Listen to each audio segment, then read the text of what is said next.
Yep. Can you hear me? I had a couple more y'all. Hop out. Hi. What's up? How you doing?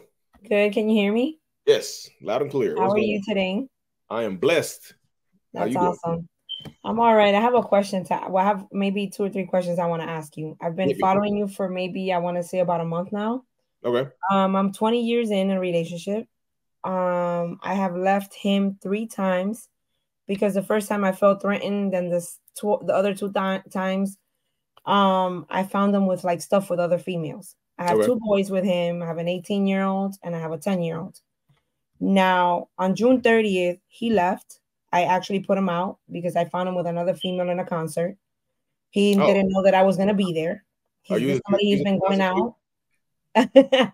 He now this female is a lesbian. He never had anything to do with her, anything. But now this is my thing. I've tried to block him. I've tried to not have any contact with him, but both of my boys are baseball players. So we Okay. need to alternate when who takes him to practice and who doesn't. So my conversation with him has to always be moving. I tried to not engage in conversations with him, but like I'm gonna give you an example. Today he picked them up to take them to eat. As soon as he bumped in, got in the car with them, back and forth, messages to me. This Yeah. is your fault. Our relationship is like this because of you. You listen to your parents. Are you responding to that? I respond to every single one. I have a No. sore throat because I've No. been going back and forth with him. Yeah. Um, It's gonna. So he's trying to exhaust you into giving him another chance, and for you to take accountability right here. And that's what they do too, though, because like when they get the kids, they feel like they need to ruin your day or keep you on the phone with them so you can't go out and find somebody else. They try to okay, take over your time. That's what he's I doing. see. Yeah. Now, my one of my questions that I want to ask you is why am I starting to feel like I need to see somebody because I'm asking myself, am I the narcissist?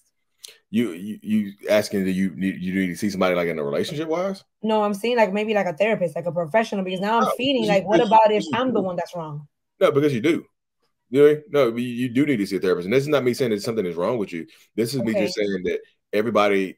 I feel like anybody that's been in a relationship with a narcissistic person, being in an emotionally abusive or physically abusive relationship or a toxic relationship, in overall for an extended period of time, yeah, you need to go see a therapist because they do mess with your mind. Okay. There's nothing wrong with you, but Okay. you might need some help. You see what I'm saying? I'm not saying like you might need some help because a lot of this stuff is trauma. You know what It I mean? is. You hear when people say childhood trauma. I think a lot of people think trauma stops in childhood. No, you can get trauma as an adult. You know what I mean? Right. Trauma doesn't stop in your childhood. You can be traumatized as an adult. And what he's So, doing right now, you said what okay. he's doing right now, this is called post separation abuse. Just because the relationship ends doesn't mean the abusive behavior ends. So he gets in the car and starts driving off.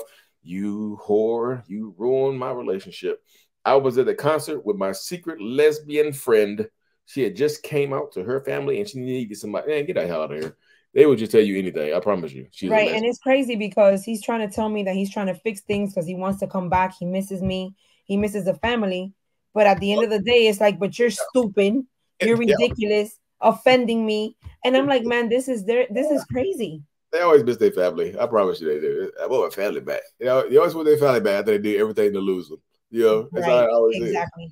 Exactly. Now let me ask you, how many times does it take for him to like just stop, like understand that he has a problem?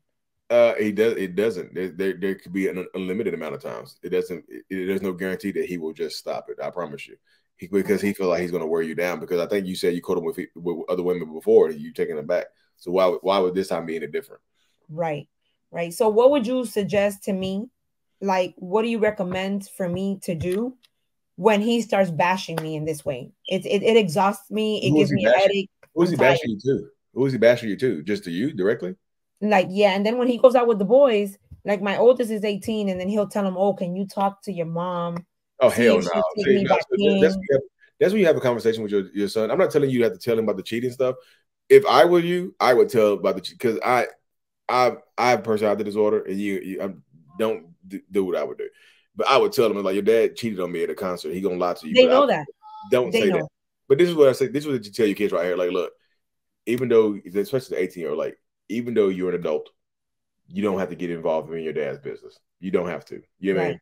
Your dad knows your dad made these mistakes. He knows what he did wrong, and I'm just done. You know what I mean? Just you don't pass messages back and forth. I won't love you any less. It's not your fault. Right. You're good. You see what I'm saying? Right. Okay. So pretty much everything that he's saying is just always for him, and everything is my fault. Yeah, everything's your He fault. doesn't have a job now. He's living at my cousin's house, freeloading. Oh God. You know, he's just working as like some Uber, Lyft driver, whatever, and it's my fault that he has nothing. How did the jobless ones be getting all the girls? That'd be blowing my mind. Like, Listen, I don't understand. He spent his last money on a concert? This is the thing now, but the concert tickets, he won them on the radio, supposedly. So I'm like, listen, whatever the case may be, I don't care. I'm just like at a moment in my life where I want peace of mind. I want this space right here. Then, so this is why I recommend you do it right here. I would say that when you know he's taking the kids, just tell the kids like, look, have fun with your dad, have a good time, or whatever at practice. But you do not have to like if he says something about me, please you don't have to pass messages back and forth. Please don't do that. Do not do not get entangled in this back and forth with in this space right here. And also when you leave, when the kid's in the car, turn your phone off or block him. You know what I mean? Okay. You don't have to subject yourself to that right there. Yeah, because like today it was a back and forth thing. Like it just ended before your life came from since I can tell. I can just tell. I can't even see you, but I could tell you were irritated when you just like I'm tired right now from dealing with it. I am because every time that he takes the kids or at night he'll be like, you know, he told me like 2 days ago he sent me a message. I'm coming home right now. I said no, you're not. You are not coming home because, but don't forget I'm on the lease and the lease is up in October. I said, the lease could be over yesterday. You're not coming home because you already left. This is toxic. And you just can't pull up and say, I'm coming home. You can't do that. I mean, he so can. I am exhausted. I mean, he can, but I mean, if he's on a lease, he can, but you don't have, like I said, I would leave but because like I said, they will try to exhaust you into just letting them come back home. They just will. And that's the space. He wants to just get you tired to the point where you're just like, look, I'm just tired of dealing with this type of stuff. Like it's easier to me to just let him come home and I won't have to deal with it. You know what I mean? But don't do that because if you do it again, I thought I had my camera on and I haven't been able to see you in all this. No, you're fine. You heard fine. But anyways, but I want to say thank you for you even like, you know, taking my phone call. But I just really wanted a suggestion from you since you're so knowledgeable as to what I should do when he starts blowing up my phone. Yeah, turn the shit off. You don't have to talk to him. Like he's not obligated to your space and your time. Like he's not. He doesn't. You know, he doesn't own access to you. He lost the opportunity when he went to the concert with his lesbian friend. There you go. He wanted he used with his radio station tickets. There you go. Exactly. Well, I want to thank you so much. Because engaging with him, I promise you, you're engaging with him, he probably smiling like, gotcha. Yeah, probably. And crying. Been crying on the phone. For what? I ain't listening to that shit. Take me back. Yeah, that's exactly what I'm going to take your suggestions and I am going to start going to therapy or something because I know that I need it. Yeah, it helps you heal. Not because something is wrong with you, but it just helps you heal. Okay. All right. I appreciate you. Thank you so much. And you have a blessed night. You as well. Be safe, okay? Thank you. You too. Bye-bye.